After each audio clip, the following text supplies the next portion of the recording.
Paris le 16 juin 2013. Avenue des Champs-Élysées. Seconde édition des 24 heures du Vélib.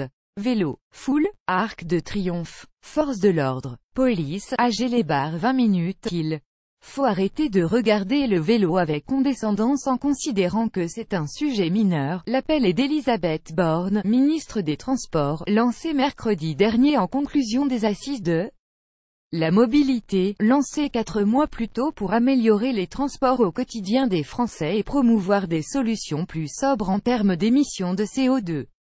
Dans la foulée, la ministre des Transports annonçait, pour début 2018 un grand plan vélo destiné à faire décoller enfin ce mode de transport qui patine aujourd'hui à 3% de part modale en France sur 100 trajets, 3 faits à vélo. Un juste équilibre, la promesse n'a pas échappé aux promoteurs de la bicyclette. Ce mercredi matin, un collectif d'associations de cyclistes, d'ONG et de think tanks, réunis par le député LREM Mathieu Orphelin, remet à Elisabeth Borne un rapport que 20 minutes a pu consulter en exclusivité et qui se penche sur l'indemnité kilométrique. Vélo IKV et les pistes pour la généraliser. Encore très méconnue des Français, l'IKV existe pourtant d'ores et déjà, instauré par la loi sur la transition énergétique du 17 août 2015. Le dispositif permet à l'employeur de dédommager ses salariés se rendant au travail à vélo par kilomètre parcouru. Le montant doit être négocié dans chaque entreprise mais tourne généralement autour de 0,25 € par kilomètre parcouru, seuil au-delà duquel il n'est plus exonéré de cotisations patronales et sociales pour l'employeur et d'impôts sur le revenu pour le salarié, plus grand que lire aussi péage urbain. Inversé et si les automobilistes étaient payés pour lâcher leur voiture, l'IKV permet alors d'amortir l'achat initial du vélo et de participer aux frais annexes réparation et équipement qu'engendre une pratique régulière de la bicyclette, précise Olivier Schneider. Le président de la Fédération française des usagers de la bicyclette FUB invite à ne pas voir le dispositif comme un privilège donné aux cyclistes mais comme une façon de mettre le vélo sur un pied d'égalité avec les autres modes de transport. L'employeur a déjà obligation de prendre en charge la moitié de l'abonnement au transport en commun de ses salariés ou peut verser des indemnités kilométriques à salariés qui utilisent véhicules personnels entre le domicile et le travail, appliquées dans seulement 85 entreprises. L'IKV est facultative et seules 85 entreprises, représentant environ 150 000 salariés, l'ont mise en place à ce jour, déplore Mathieu Orphelin. S'ajoutent aussi quelques villes La Rochelle, La Roche-sur-Yon et Orvault et le ministère de la Transition écologique.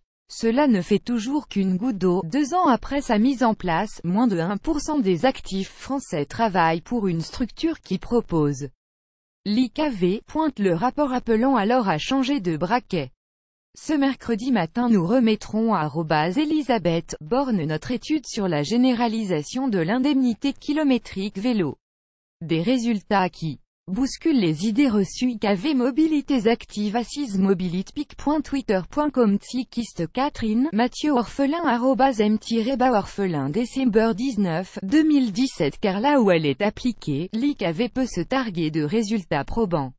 Elle entraîne dans l'entreprise ou la collectivité une augmentation de la part prise par le vélo dans les différents modes de transport de 50% au bout de quelques mois et de 125% après un an, pointé en janvier 2016 l'ADEME Agence de l'environnement et de maîtrise de l'énergie lors d'un retour sur les premières expériences menées. Les auteurs du rapport préconisent alors un plan sur 4 ans, commençant dès l'an prochain par une large opération, 1000 employeurs pour l'IKV, sur la base du volontariat puis à une généralisation progressive de la mesure entre 2019 et 2021. Cette indemnité devra être obligatoire dans toutes les entreprises et collectivités où des salariés la demandent, commence le Johan Rouillac, président du groupe de travail vélo au sein du think tank. La fabrique écologique. Il faut aussi qu'elle soit suffisamment incitative, autour des 35 € par mois, et, surtout, qu'elle soit cumulable avec le remboursement de 50% de l'abonnement en transport en commun. Ce cumul est très compliqué aujourd'hui et le rapport en fait l'un des principaux freins à l'essor de l'IKV aujourd'hui. Une IKV généralisée pourrait mettre 1,4 million de salariés en selle en 2022.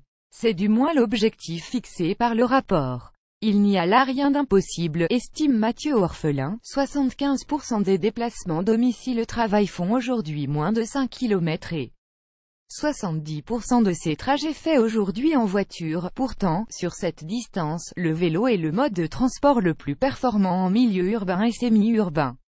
Un premier coup d'accélérateur pour pas cher, mais une indemnité suffira-t-elle à mettre les salariés français au vélo? Les 113 009 réponses recueillies par Parlons Vélo, un baromètre lancé par la FUB et ses partenaires.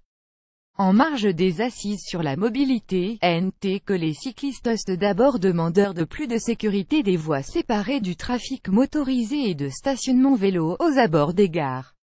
En particulier, lever ces deux freins nécessitera de construire de nouvelles infrastructures, explique Olivier Schneider. Il faut le faire, mais ça prendra du temps. L'IKV, en revanche, peut être instauré tout de suite et être ce premier coup d'accélérateur à la pratique du vélo en France, plus grand que lire aussi avec les assises de la mobilité, l'écotaxe revient sur le tapis. Reste la question du coût d'un tel dispositif. L'hypothèse la plus ambitieuse, une indemnité de 35 € par mois, cumulable avec le remboursement des transports en commun, coûterait au total 450 millions d'euros par an. Selon le rapport remis ce mercredi à Elisabeth Borne, des externalités positives, même pour l'employeur, rien d'exagéré donc, estime Mathieu Orphelin, qui invite également à prendre en considération les nombreuses externalités positives du vélo, sur la baisse des émissions de CO2 déjà, mais aussi pour la santé des salariés, une pratique régulière du vélo réduisant les risques d'obésité, de cancer, de diabète ou de crise cardiaque. Le rapport s'appuie également sur une étude menée aux Pays-Bas, où ce type d'indemnité existe depuis 1995, et qui constate une fréquence d'arrêt maladie chez les salariés cyclistes moindre de 15% par rapport aux non-cyclistes. Comme quoi l'employeur aussi en profite. Contacté par 20 minutes, le MEDEF, qui se dit conscient des bienfaits du vélo, assure inciter les entreprises à instaurer l'IKV mais s'oppose pour autant à toute imposition du dispositif.